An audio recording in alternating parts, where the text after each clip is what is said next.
Grade C 2023 previous year dictation at the rate of 100 words per minute. 10 seconds to go. 5 seconds to go. Madam Deputy Speaker, I rise to present the budget. Our government was elected amidst huge expectations of the people. The expectations of the people in electing us was good governance. Their expectations included burning issues like inflation, price rise, and frequency in day-to-day transactions.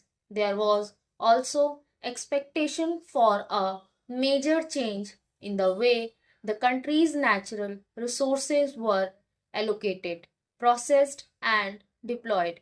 We shall continue to undertake many more measures to ensure that the fruits of growth reach the farmers, the workers, the poor, the scheduled castes, and the scheduled tribes. We shall introduce various schemes for the welfare of women and other vulnerable sections of our society. Our focus will be on energizing our youth to reap the benefits of growth and employment. Madam Deputy Speaker, I am presenting this budget when the world economy is facing considerable uncertainty in the aftermath of major economic and political developments during the last 1 year. As per current indications, economic policy is expected to be more expansionary in certain large economies of the world. After poor performance in the last year, growth in a number of emerging economies is expected to recover. There are certain positive signs and point to an optimistic outlook for the next year. However, there are three major challenges for emerging economies. Firstly, the current monetary policy to increase the policy rates may lead to lower capital inflows and higher outflows from the emerging economies. Secondly, the crude oil prices has some implication on these economies. It is, however, expected that increase, if any, in oil prices would get tempered by producers of gas and oil. This would have an impact on prices of crude and petroleum. Thirdly, in several parts of the world, there are signs of increasing retreat from globalization of goods, services, and people. These developments have the potential to affect exports from a number of emerging markets, including India. Over the last 2 years, a number of global reports have shown that India has considerably improved its economic policies and practices. India has become the sixth largest manufacturing country in the world. From the previous ninth position, presently we are seen as an engine of global economic growth. In the last 1 year, our country has witnessed historic economic reforms. There were two policy initiatives, namely the Constitution Amendment Bill for GST and the progress for its implementation and demonetization of banknotes. My overall approach while preparing this budget has been to spend more in rural areas, infrastructure, and poverty alleviation, and yet maintain the best standards of fiscal prudence. I have also kept in mind the need to continue with economic reforms, promote higher investments, and accelerate growth. The Indian farmer has once again shown his commitment and resilience in the current year. The total area sown under Kharif and Rabi seasons are higher than the previous year.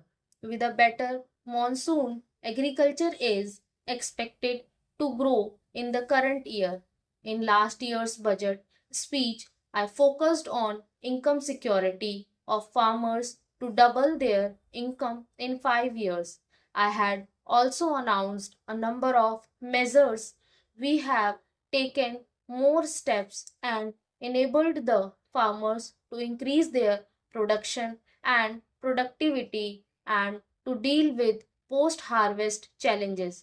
We also propose to irrigate farmers with grow fruits and vegetables with modern processing units for better price and reduction of losses. A map showing our commitment would therefore be prepared and circulated among the states for adoption. I now turn to the rural sector, which was so dear to the heart of Mahatma Gandhi. Our emphasis is to increase farm output in rural areas every year. If we add up all the programs meant for rural poor from the central budget, state budgets, bank lending for self-help groups, etc. Swachh Bharat Mission funds made for rural housing and power for all. Sanitation coverage has increased significantly and open defecation free villages are now being given priority for piped water supply.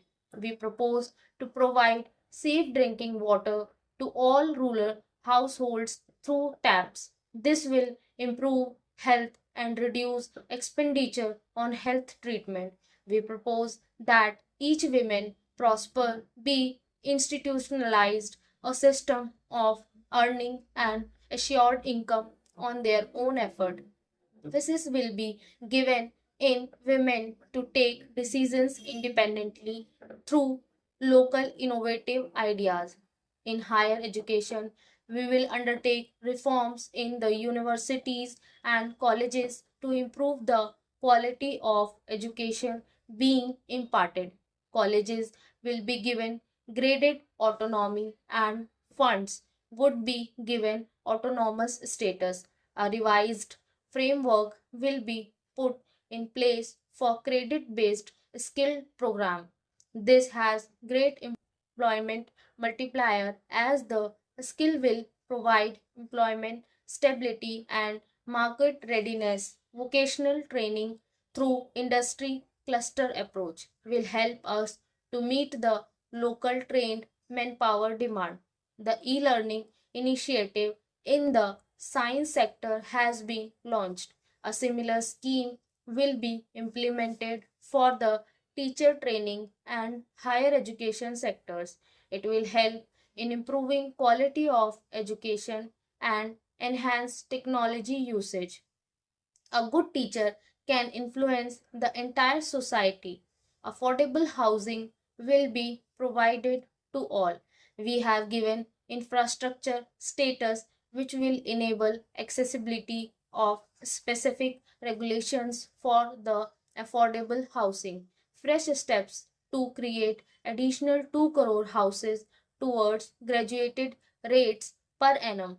We will also coordinate it with the state governments to take these tasks forward. The government is committed to make necessary steps for structural transformation of medical education and practice in India. An effective infrastructure and land transport sector will make our economy more facilities will be drawn up and implemented very soon.